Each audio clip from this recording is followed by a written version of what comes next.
game Clique. Clair Obscur, Expedition 33. What Yeah, man. All about that game until it released, and then I was like, Really?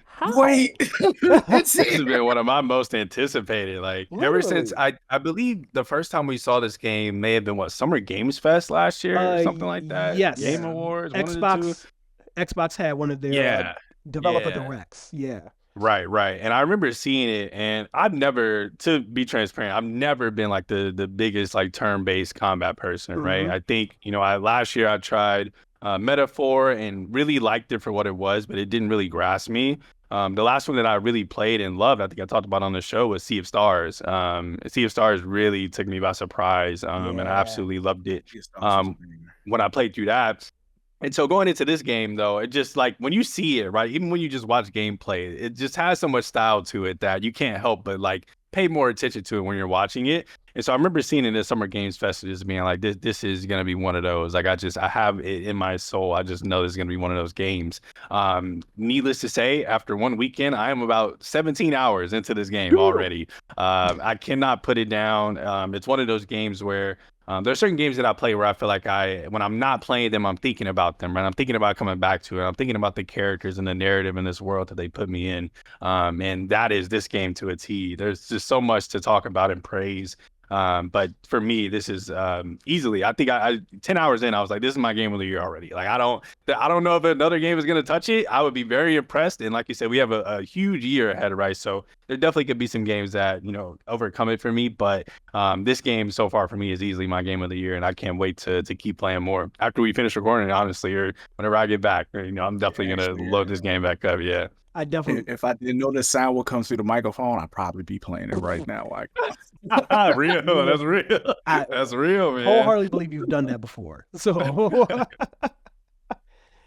yeah, and it's funny you brought up Sea of Stars, because I believe Sea of Stars is also a non-Japanese based. It was made by a non-Japanese based developer that clearly was inspired by JRPGs. Absolutely, yeah. And Clair Obscur Expedition 33 was made by Sandfall Interactive, which is based out of France. Team of 30. Yep. Team of 30. You could see like the French influence in a lot of the game. Like, absolutely. Like, especially like in the beginning of like where I'm at. Because I immediately was like, oh my God, this game dropped. I forgot all about it, which is crazy because I was foaming at the mouth for it when I saw it. I saw the original trailer for it, because I'm a big fan of like turn-based RPGs. So to have a game that has those turn-based RPG elements, but also has like a little bit of that real-time combat with QTE events and stuff like that in the actual system, like I was like, I gotta play this, and then forgot. You're crazy, man. I forgot about it until it popped up. And when it popped up, I was like, all right, what do I have to do to get Game Pass popping so I can play this? And I sold my soul. I got me a Game Pass card. There you go. I ain't gonna tell you where I got it from. I ain't gonna tell you what I had to do it, because this is a family show. But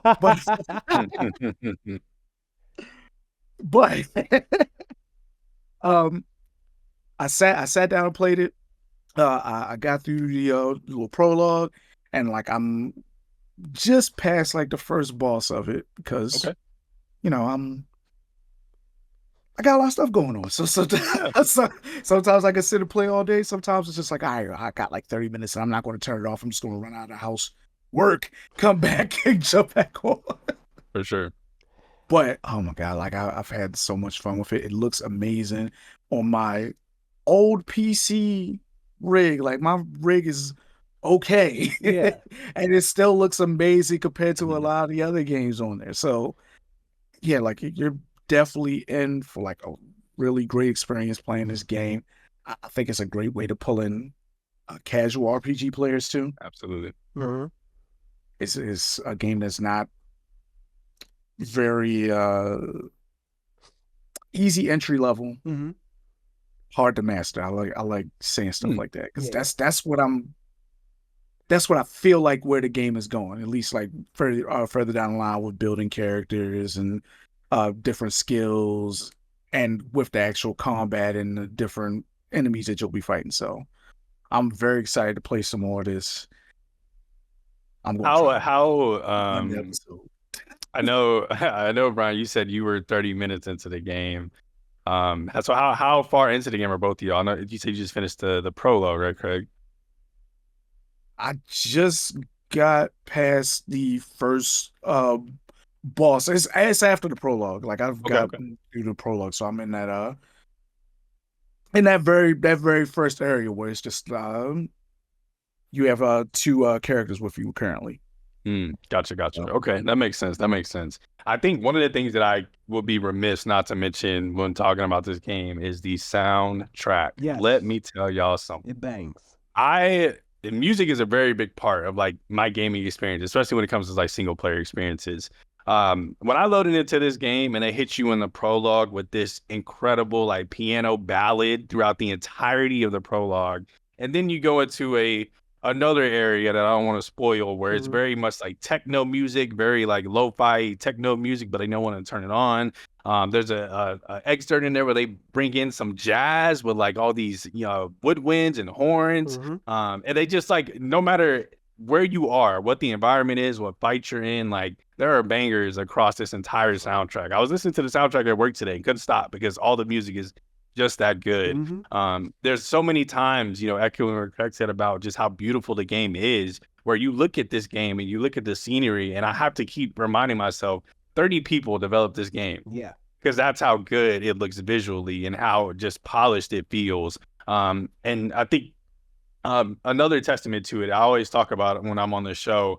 Whenever my partner gets into a game that's out of her comfort zone, that's when I know like there's something special. And I've never, her and I both have never been the people that have been into, people call it min-maxing in these types of games, right? Making sure that you're repurposing all your abilities and looking very closely at all of these stats. I sit in this menu, y'all, for like 20 minutes, vibing to the music and just rearranging my character, trying to find the best builds, the best combinations. And I'm looking over and my partner's on the TV and she's doing the same thing and asking me, what are you using for this character? What's your combinations looking like right now?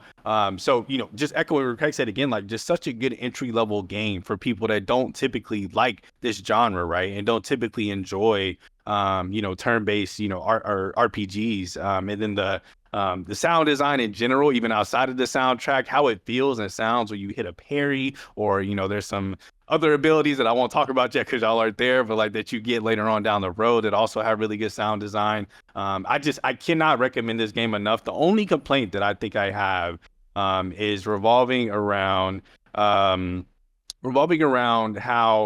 there's different quality of life things that I really, really want them to sort of fix. Just small stuff, just the map. For me, I'm a terrible navigator, y'all.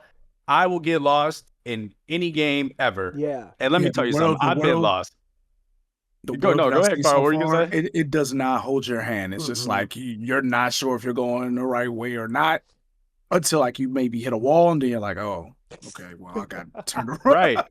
Right, exactly. And I will say they do a good job of balancing that out. There are secret paths in this game, right? Places that you can sort of divvy off to and, find special items, new weapons, even some of the lore. That's another thing in this game that I absolutely love. You find lore from different expeditions, right? And they have like voice lines and things like that. So you really get immersed in this world. Like I said, I know I'm going on a tangent about this game, but like I said, my game of the year so far, absolutely love it. I think there's anybody who's going to play this game is going to have a hard time, I think, being a critic of it. I had to really search within myself before this conversation today. I was like, okay, I got to have a negative in there. I can't, gas them too much. This is their first game, but it's tough for me. I'm really having a hard time, like, finding things to complain about because I'm just thoroughly enjoying my experience all the way through. I think I haven't, like, at least, like, so far anyway, I haven't enjoyed an Xbox RPG game since Lost Odyssey. Damn. Okay.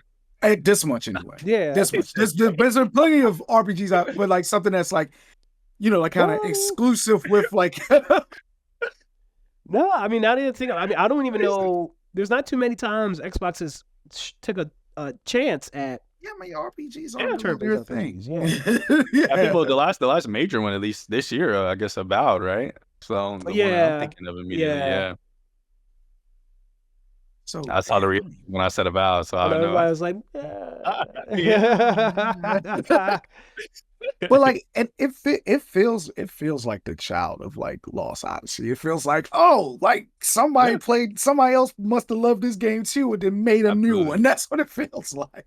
Yeah, and I think that's another reason I love it so much, right? Is that those those influences you see from other JRPGs are obviously there, right? Like they wear their influences on their sleeve in this game. But even then, there's still so much that they do that's so unique to what this game is and the story that they're trying to tell. And then the last thing I'll touch on is just the narrative. There's a particular story beat that you all are gonna hit once you, I think, reach like maybe the end of Act 1, like 8 hours into the game.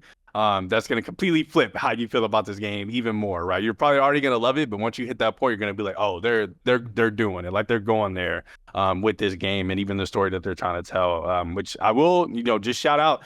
There's a single woman that did the writing on this game, and I don't know how she managed to carry the writing all the way through 30 hours. And of course, I'm not at the end yet. The ending could disappoint me, but 16 to 20 hours in, I am still in love with these characters and wanting to know more. I'm talking to every single person, every side cutscene there is where the characters are interacting. I'm watching it and taking in what they're saying. So they just incredible game, man. Incredible game. Highly recommend it. It's on Game Pass. Definitely support this team.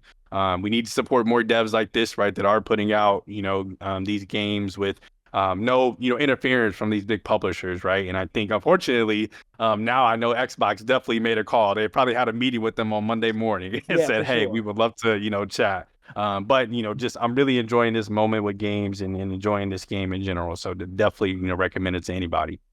Let me pick your brain on one thing real quick. Okay. Yeah. What's up? Because this has been kind of it's not even just a game thing. It's just been kind of popping up like in everything. Are you one of the guys that like, if the ending is not up to your standards, like it ruined the whole experience, or are you a guy to be like, you know what? I really enjoyed my experience. The ending wasn't quite what I wanted, but because I was arguing about this with something else, like earlier today. Yeah, no, that's a really good question. And to be honest with you, I feel like my answer differs based on the medium, right? So if you're asking me about, let's say, a movie, right? We'll bring it back to Sinners, like we were discussing before the show.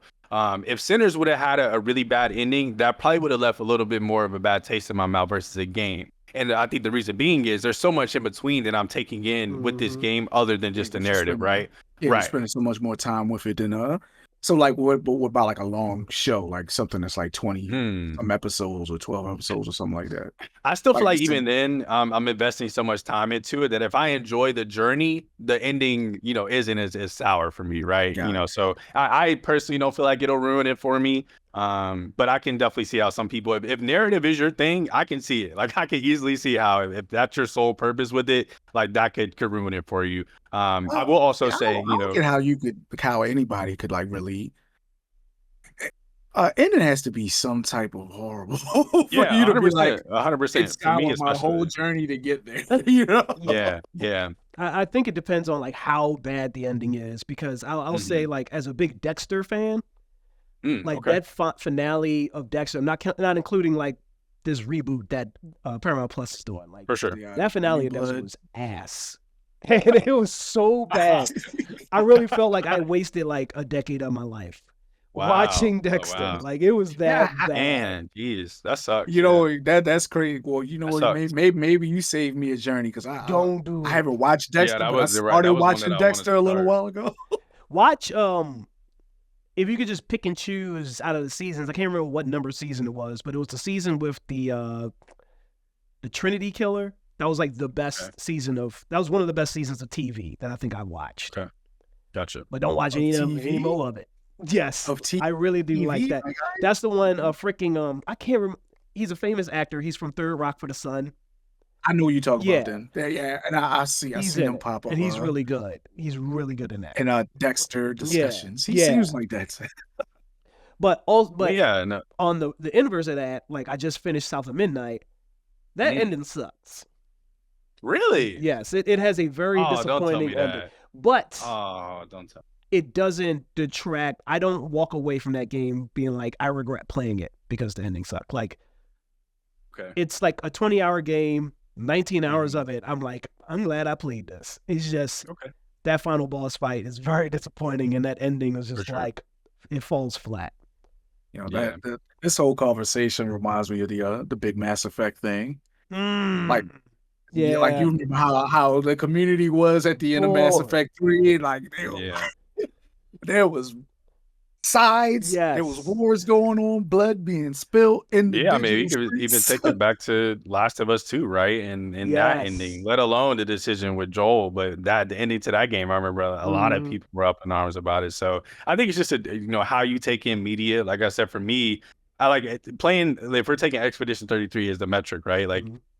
It would be goofy of me to play through this entire game, come over here and tell y'all I love the music, I love the characters, I love the narrative, I love gameplay, and then see a ending that was subpar that I didn't agree with as a creative, and then be like, man, this game sucks. That's crazy. That doesn't make sense to me. To me, it just doesn't make sense. But I definitely get, like I said, if narrative is your thing, if you're loading into games like this, I do want to mention this game does have a story mode. So if there's people that are listening that are, scared to still jump in and you think it may be too challenging, there is a story mode. So I recommend, playing through it still because the narrative is that strong. But even with that, right, I think that if you're that type of gamer, and I just can't see the narrative, just being completely out of the window just because you don't agree with the ending. But like I said, that's just me. I definitely get it, but that's just not how I guess I do take in my media, at least. Before we move on, I do want to emphasize, because we did touch on like almost all the good of this game. I think one thing that really made it stand out for me, and again, I've only done 3 battles in this game. For sure. Yeah. Because a lot of RPGs do the whole quick time button pressing to kind of keep you awake during the turn-based combat.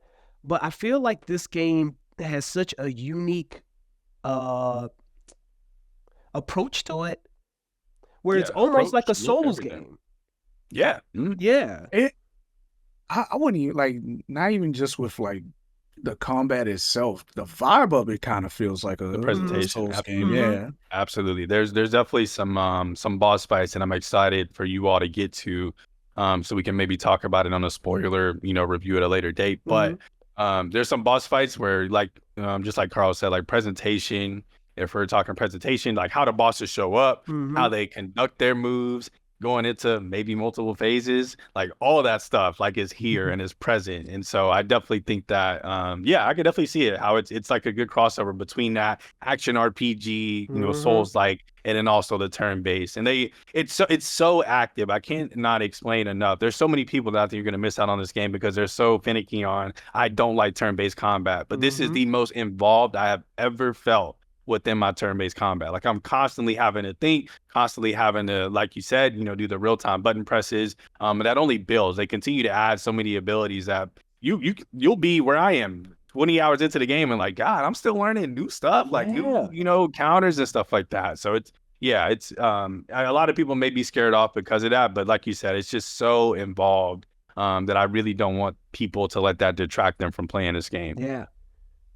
I'll tell you one thing that I've gotten frustrated with. Okay. So far, and it's not a game thing; it's a me thing. Yeah. Oh, okay. So, so I know Champ, but so I play a lot of fighting games. That's one of my things anyway. I'm sitting here parries. I got that. Simple. All the time. This time is going to be simple. There's no way. And I've missed probably about 60% of my practice. I know. I will say no. I promise you. When I first started playing, I had to this game. The timing in which they make you parry is different than any game that I play. When you look at it, you'll be like, "There's no way I'm missing this." Let me tell y'all something. I don't know what this controller is even called. I had to buy a new Xbox controller for this game because I was sitting here and I was looking at my partner playing on the TV and she was doing all these parries and stuff. And I'm sitting here what is going on? So I had to get a new controller because I thought it was that bad. But genuinely, like they make you be so precise, and it's such a different, I guess, feel for the timing. So if you're having that issue, I promise you will get used to it as the fights go on. But I was the exact same way, and because of it, I had to fork over Xbox some more money. So I'm telling you, it is definitely not just a you thing. That's how they get you. So, yeah, I know like the first boss, well, not the first, well, the boss fight that I just did. Like I started seeing the patterns. I started understanding. I was like, all right, okay. Yeah. Parry here. Oh, this ability. Well, this character has that one ability. It's better for me to dodge instead of parrying there. So I'm Yep. So I'm like, yeah, like.